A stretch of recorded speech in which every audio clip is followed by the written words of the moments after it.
ემოციური ძალადობის ერთ-ერთი გავრცელებული სახეობაა დამცირება, ხოლო სისტემატიური გაუფასურება მისი ფორმაა და სულაც არ არის ისეთი უწყინარი, როგორც შეიძლება ჩანდეს. ანუ, თუ თქვენ ხშირად გესმოდა თქვენი მისამართით დამამცირებელი და გამაუფასურებელი ფრაზები, როგორიცაა მაგალითად, არაფრის უნარი შენ არ გაქვს, ყველაფერს აფუჭებ, რატომ არ შეგიძლია ნორმალურად გაკეთება, ყველამ უკვე გააკეთა, რატომ უნდა შეგაქოთ და ასე შემდეგ, ეს დიდწილად ნიშნავს იმას, რომ თქვენი ღირსება რეგულარულად ილახებოდა, ხოლო ამ ურთიერთობების შიგნით საკუთარი თავისადმი პატივისცემის აღდგენის შესაძლებლობა ფაქტიურად არ იყო.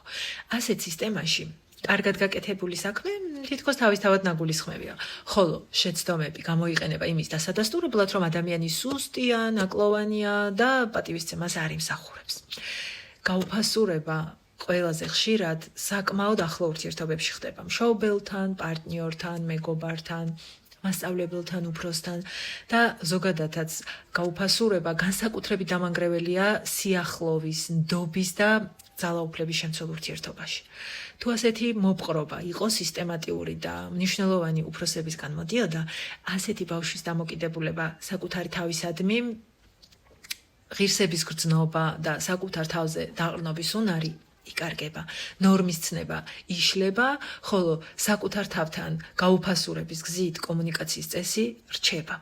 და შემდეგ ზრდასრულ ასაკში ის უკვე თავადებყრობა საკუთარ თავს ასე გაუფასურებით და დესტრუქციული კრიტიკით.